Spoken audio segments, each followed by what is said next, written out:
All right, so we are going to go back into our world of multiplying polynomials. And you've already stated when we did our web that that is going to be distributive property or the FOIL method or the area model, right? So look at the first example. It says, write expressions for the areas of the two rectangles in the figure below. So if I want to find the area of this rectangle, what would it be? What would I do? You have to multiply the z by the 2. Good. So I would take 2z times z. Get very comfortable using parentheses for multiplication. And notice how I made my z. I don't want it to look like a 2. So now, combine, what would I get? 2z to the second power. Look how easy you said that. You know why? Because now you're comfortable with your exponent rules. And we're going to practice a little bit more with exponents to make that a little more solid, okay? So that would be, and you know, usually when you get the area, you write it in the box, right? Okay, so then we go to the next one. What would be the area? We take this and we multiply it by this because it's length times width. You told me that. And what would I get?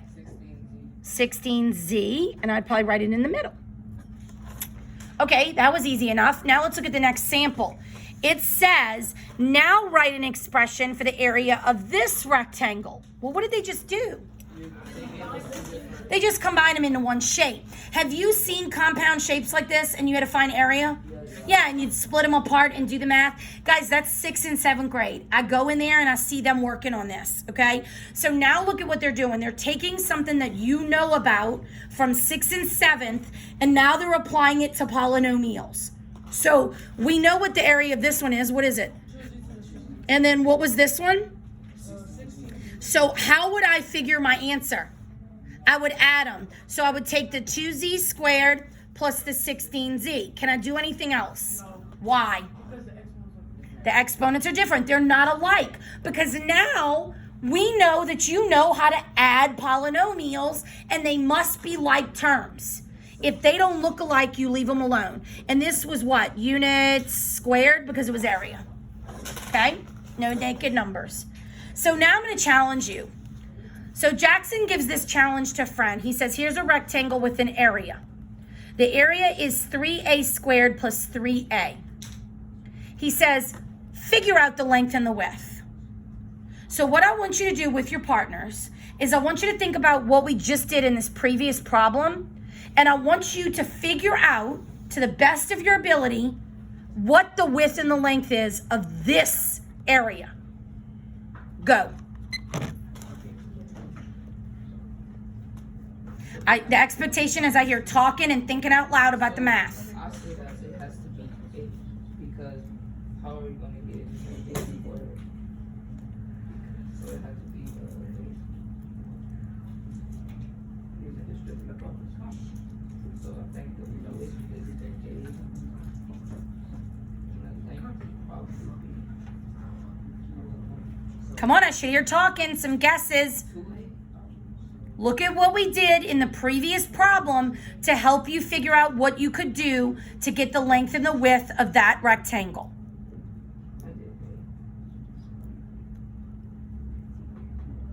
It will probably be 3 because one of these are probably so it will probably be 6. Confused. One is definitely because the stress is property. That's how you want to do it.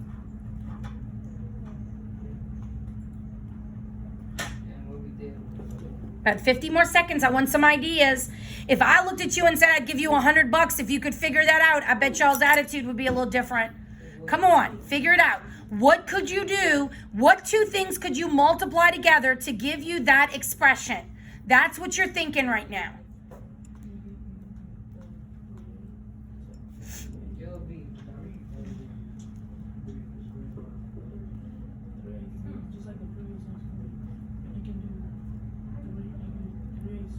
don't we gotta break it up to get that? Oh, Possibly, maybe. I don't know. I gotta break it up. And then this will be 3a. See how he's thinking it through? That's what y'all need to do. Think it through. So that would be 3a to the second power. And then all this has to do is be 3. Okay. So let's kind of brainstorm here. I'm going to come to you in a second. So what did y'all think right there?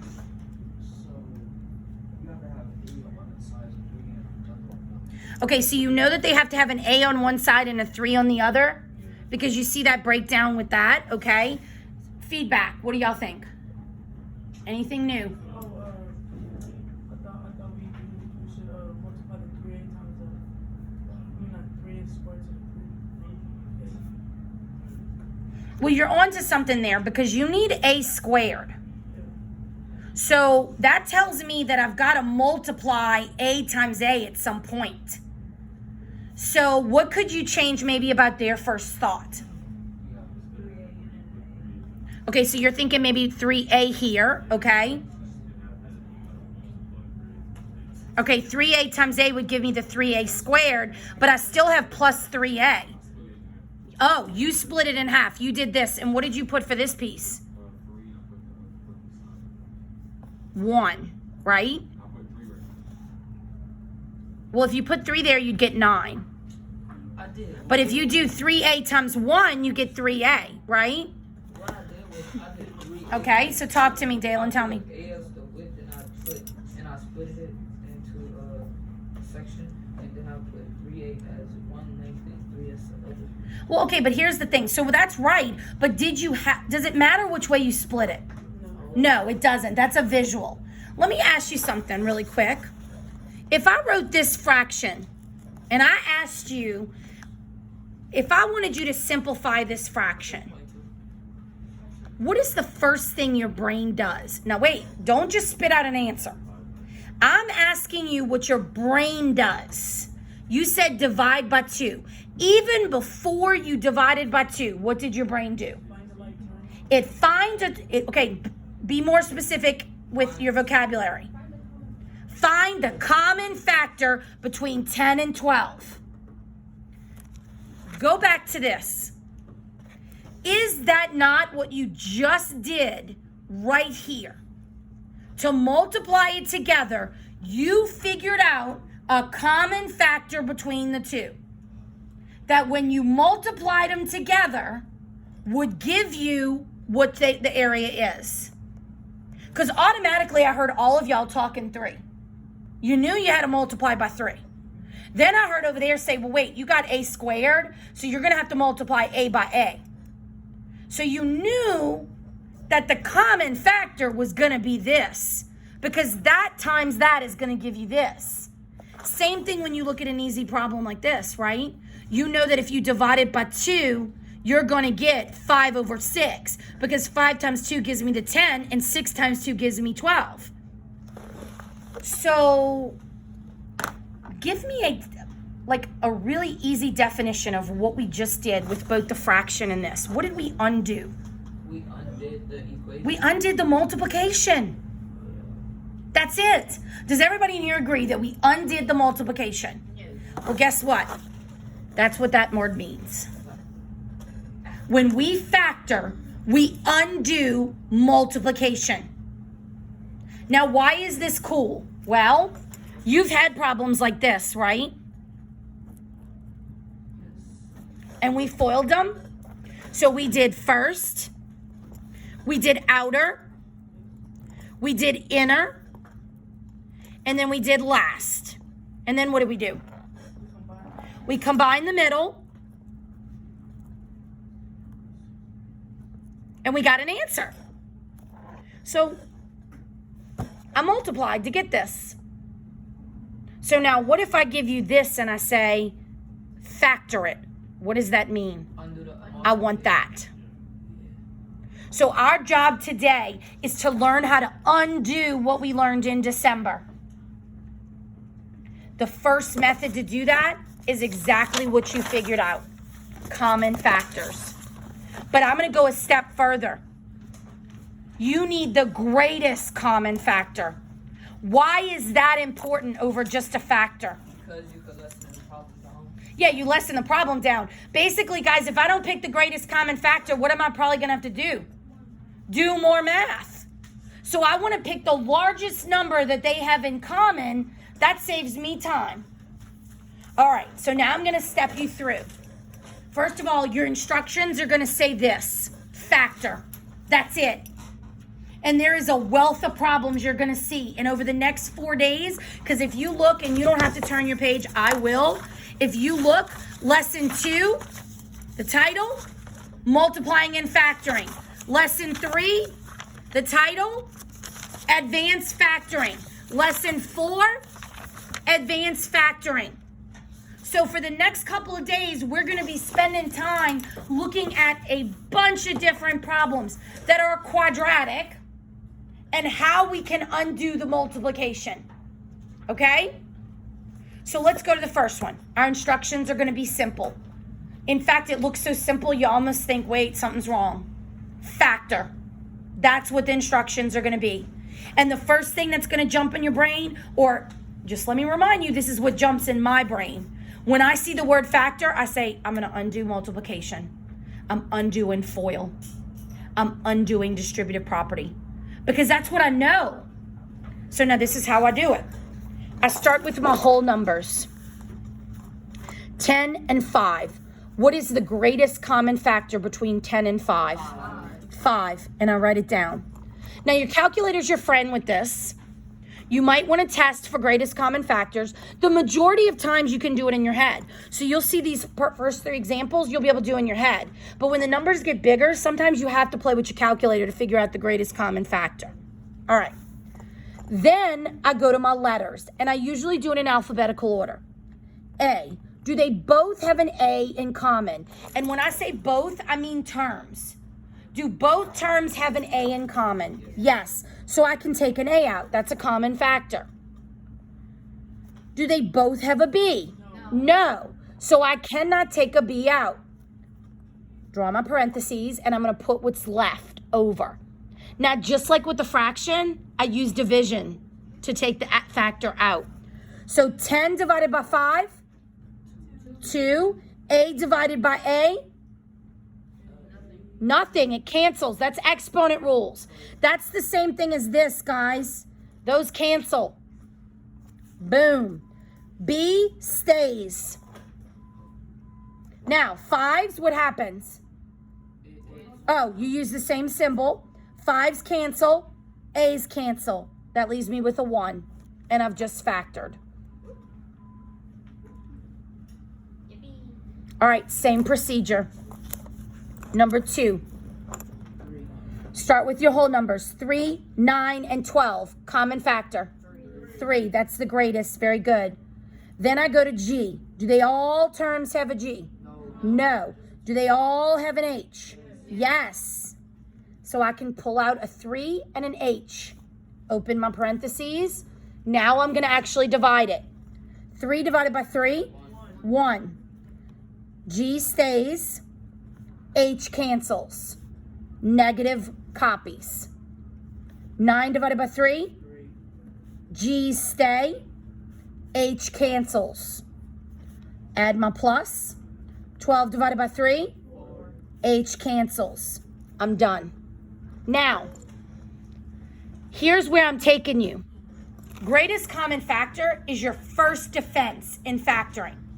It is the first thing you try every single time you factor. Because what's going to happen is you'll be left with this, and this itself might be able to be factored.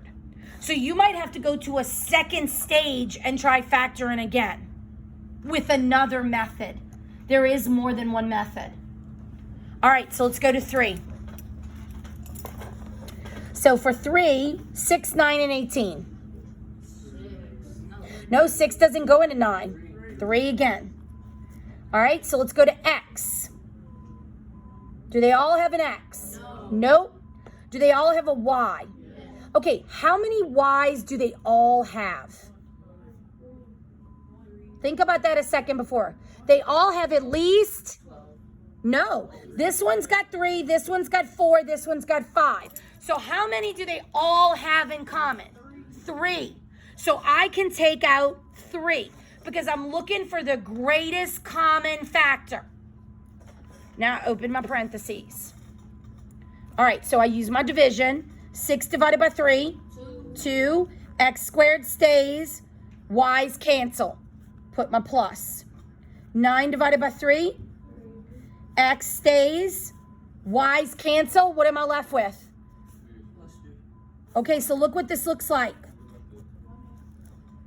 Oh, Y. So the Y stays in. It did not take that Y out. 3 is on the outside. Y is on the inside. Because if you multiplied them together, you'd get Y to the 4th, which is what is in the problem. Because remember, guys, you can always check this. Because if you multiply what's on the outside to the inside, you should get the original problem. Because you're undoing multiplication. Put your plus. 18 divided by 3. Okay, now how many Y's cancel? 3. So what am I left with? 2. And there's my answer. So GCF is important because it's our first line of defense to clean out the factor, the problem.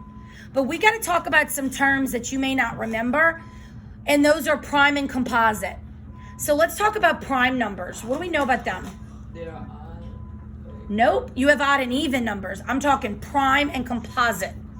And you did learn what these words mean, but for some reason, 8th graders have forgotten. Nigel, sit up. So prime. Javon, sit up.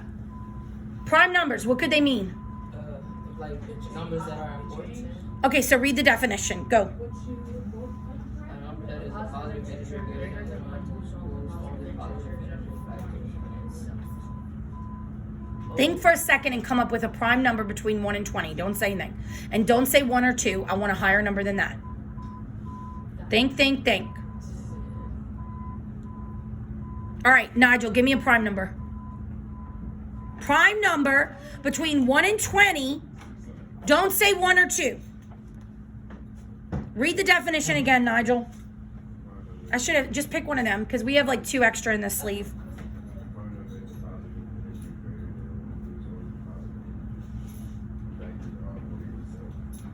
Okay, so give me what you think a prime number would be.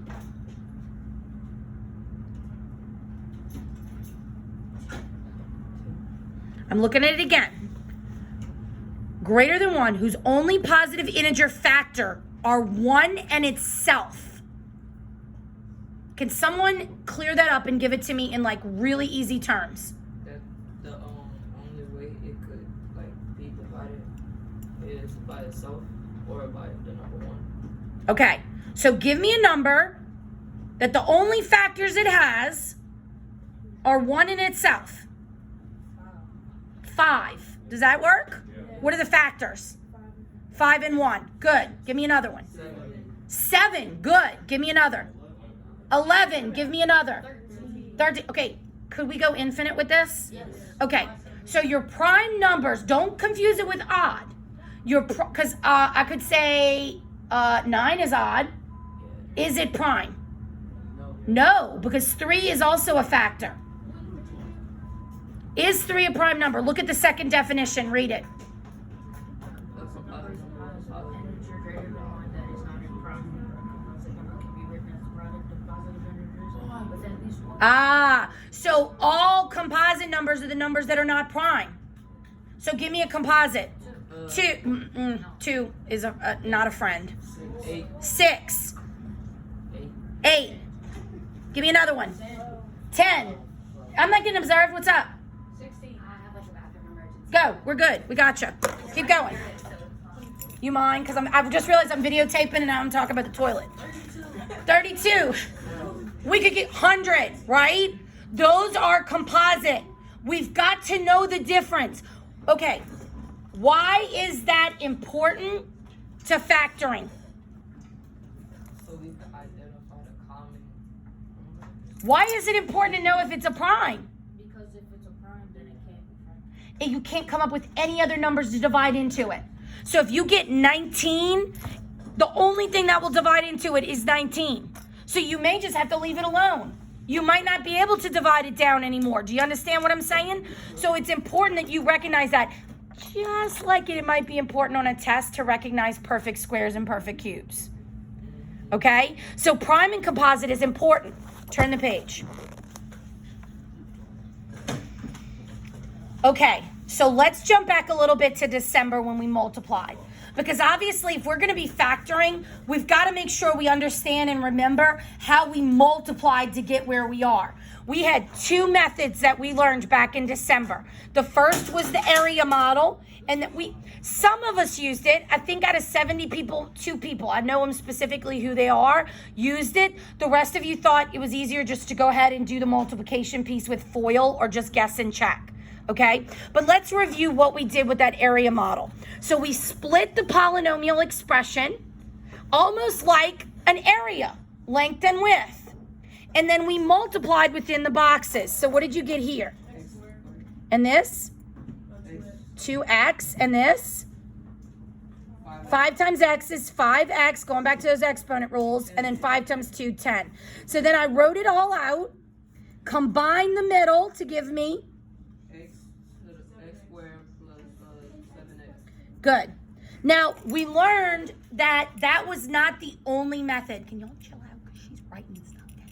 When she comes back, she's writing everything. Okay. So, we learned that we could do it like this, but that there were other methods without a table. Now, I taught you the word FOIL so that you could use that as a mnemonic to help you in your brain know what to multiply. This works. Now, when they get large, you might get a little aggravated with the table, okay? But this works just as well, and we learned both methods at the same time. So let's look at that one. So here was the problem that they give in the book, right? So let's FOIL it. First, what was it? X squared. Outer, negative 5x. Very good, Ayana, because you remembered that negative. Inner, you are writing, Trey. I should see your pen moving. XY. And then the last. Negative 5y. Now, I combine the middle, yes or no? Yes. Why? Different terms. They are not like terms. If they were like terms, I could combine them. These are not. So what we're learning today is, hey, you know how to multiply it. Now undo it. So turn the page and we're going to learn about a special type of factoring. It has a name, but I'm not so much concerned that you remember the name. I'm really not. But we're going to understand when we finish doing a couple of problems why that name was given. So here it is, box it in. This type of polynomial or two expressions multiplied together is when we do the difference of squares, when we factor them. So first of all, they show us with the table model. So if we look, they split it. See the two factors? Everybody point to it with your pen so you can see where we're going. So the example with the table is they take the two factors and they split it, just like we did in the last model and just like we did in the first example with the area, correct? Okay, got the answer. What is special about this one? Look at it. What is special about this answer when they multiplied it that looks different than the one on the previous page on S3? If you got to go back and forth, look at it. Think about it for a second. I don't want you shouting out. I want you to think about what visually looks different between this problem that we multiplied with the table and the graph on the other one and this one up at the top. They combined it. Well, we couldn't combine this on the bottom because it didn't have like terms. Can they combine on this one? Okay, so look, I'm going to circle it like we did on our last model. They canceled out. So now tell me what this looks like. Name it. The problem. This right here, I'm going to box it in so you know where I'm looking. That's the answer when we multiplied it. They canceled out. What is this called?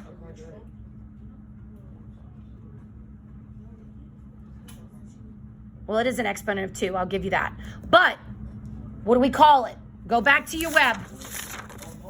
We did our web. Go back to our web. What do we call it? How many terms? 2. Okay. So look at the one we did on the previous problem. How many terms? 4. So that would be classified as, okay. So now we've learned something about it. So this type of problem that they're showing us for us now, we can name it this. Right? Now let's do it without the table. So same problem, x plus 2. I'm writing it again bigger because I don't like this small in this book. And you notice anything about the two factors that we're multiplying here? They're the same, just the 2. Okay, so we've noticed a couple of things that might clue us in that it's this type of problem, right? And we still don't know why they named it that, but we might figure that out. So they look the same, but one is positive and one is negative, right? So let's do the without the table method of FOILing. So here we go. First, what do we get? Outer, X, negative 2. inner, last. Okay, can I combine? Yes. What did we get? X squared plus 4. So what happened in the middle? Canceled out. So the middle canceled out. And the two factors look the same except one's positive, one's negative. And what operation is in the middle? Subtraction. Okay, so now they're going to have us work 4 problems. Look at them for me. Do you see subtraction under all of them? Yes. Do you see them all binomials? Yes. Yes. So the things that you just discovered about this, that might be why it's a difference of squares. So let's look at what we do. What is the first method that we choose to always check for? To factor something. Because look what the instructions are, factor. What do you do first? Check if this, Greatest common factor. Ken, is there a greatest common factor between these two? No, there's not. So we need to go to another method. And we can use something similar to what we did in the very first problem. We can use the GCF method, but I bet we can use some of our common sense.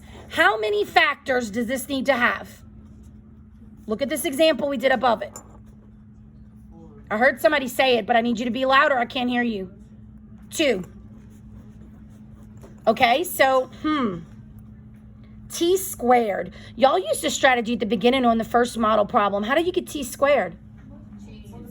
T times t. How do I know that stuff? because of exponent. Yeah, your exponent rules, and when we did it in December. So t and t give me the t squared. Is there something that might give me that 25? 5 and negative 5. 5 squared. Would that possibly make it cancel out in the middle? 5 and 5. 5 and 5 would. So let's try that. Now, using this as a model, Caleb said that they look alike. Do these look alike? Yes, they do. So what operation should I put? Okay, so let's try that. Can we test it? How do we test it? We actually do it. We either do it in our box model or we go ahead and multiply it. T squared, negative 5t, positive 5t. What happens there? Cancel, negative 25. Did that work? Yes. Okay, next one. Uh, How many terms we got? 2. So it's still fitting that mold. See, y'all already starting to think. 4x squared, though. Can I GCF first? Yes. 4 and 9? 4 is a factor of 9? No. So I've got to go to my second method. And I'm either going to use a table or I'm going to come up with the terms. So I noticed something about this problem. I noticed something about 4 and 9. Something that kind of strikes me odd. Kind of like what y'all missed on your test. 4 and 9. What are they?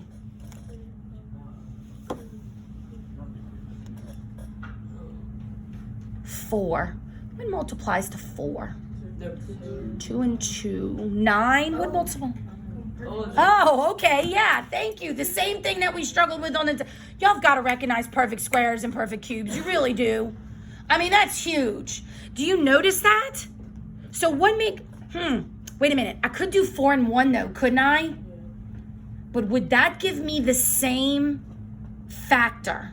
No. And remember, I just noticed that to do this, I might need the same factor to get it to drop out. So what should I use to make 4? Probably 2 and 2. Let's try it. If I'm wrong, what can I do? Redo it. Try another one. All right, what about 9? 3. 3 and 3. And then what did we say about the symbols on the inside? Plus or minus. So do they look the same but have the 2 symbols that are different? Okay, So now tell me this. Look at all 4 of these problems now and tell me if you see something that you could say about the numbers that are in each one. 4, 16, 36, 4, 9. They're all perfect squares. Now look at the title of the factoring. Ah, so you see a connection. All right, so put a little asterisk right there because that's where we're coming back. Tomorrow, what I want you to do, we're doing this for 4 days. Go to page 7. I want you to rip it out. You're doing number 1 for homework only. Number 1 only. No, I lie. You can do 2 because you got to that part. You can do 1 and 2 only, and I need you to do it. So look at our graffiti wall.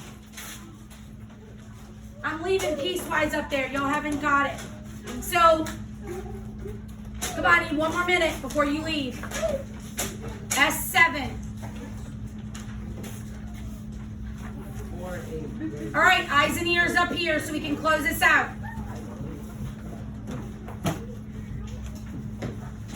Come on, if you pause for a second, I can be done and you can pack up and leave. So, we know that factoring, if we see that, undo multiplication. Our brain has to tag to that. Could y'all please pause and pay attention so I can release you? We know that we've always got to check for GCF first, always. Because some problems we're going to have to do both methods.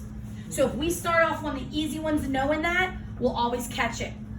Then we know that we can use either that box method, tabular method, area model, whatever you call it, or Lamar named it unpack. He wants to call it unpack. I've always called it guess and check, but Second Block kind of felt like we needed a name for it, so they're calling it unpack. If you come up with a better one, I can sell it to them. Unravel.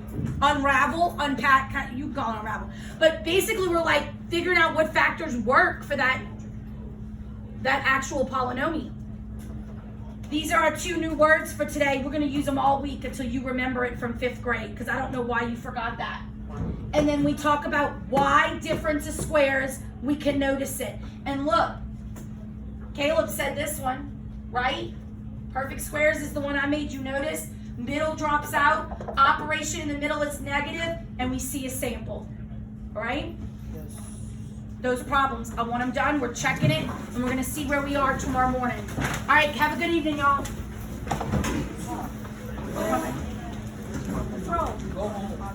No, I just wanted to finish going over the graffiti wall with them. Go.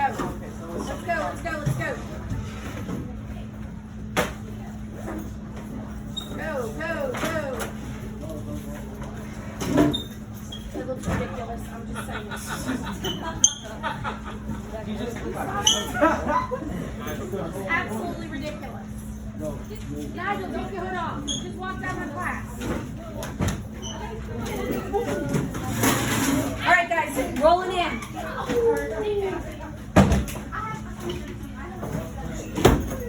Let's go, quick and quick.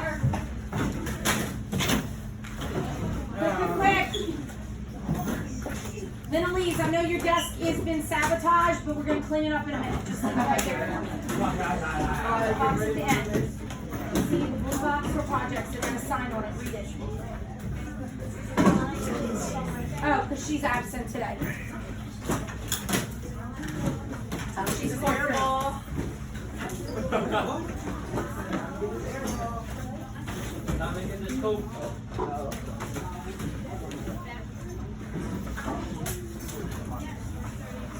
Okay, we're not doing DMR this morning because I have 2 other pieces that I need to talk to you about. The first of which is your project. I'm giving these back. There are notes made on them as to why you may not have gotten 100. Your job is to look at those notes, fix it, and get it back to me. I have no problem regrading. You just got to handle your business independently and get it done. If you're confused about what the notes are, you just got to ask me, okay? And multiple people have that. So here they come. David, AJ, Ben, Cameron, Isaac, Ashley, Victoria. Sarah. Trinity. Alexa. David. If you didn't get one back, it's because you didn't turn it in. And your progress report is not going to like that. I turned mine in. Go check in the basket. It might still be in there because I just grabbed them. Unless you turned it in, I hadn't graded it. Because I did at some point stop. Is it still in there? It could be there. Like sometimes I have a stopping point. Just double check to make sure because I did hand them all back today. Some of you, here's the thing. When a teacher in high school or college gives you a checklist, you need to use it. It is the same thing every time you look at the board and you use criteria to do a math problem. Did I grade it yet? No, then you need to put it back over there. I hadn't got it. At some point I had to stop grading because I had to move on to the next thing. I'm going to try my hardest to do it today, okay? At some point, you need to use that checklist before you turn it in. So if it said give instructions, draw the arrows, title it, you need to have that on there. Because if I'm looking at that design that you did and I can't tell, well, did they rotate it clockwise, counterclockwise, 90, 180? You got to tell me those things. Okay? So if you have any questions about that, you need to let me know. Now, tests. I'm about 3/4 done your test. I have not fully graded it. Okay? I would apologize, but I tried my hardest to do it and I couldn't, so I don't feel bad that I didn't. I would get it done today. Okay? You know what I'm saying? Like, there was nothing I could do. I had tutoring and I ran out of time. So, we're still gonna go over the task because a lot of you asked me about it at lunch and we went over it and everybody in here took it, right? So let's look at some of those issues that we had.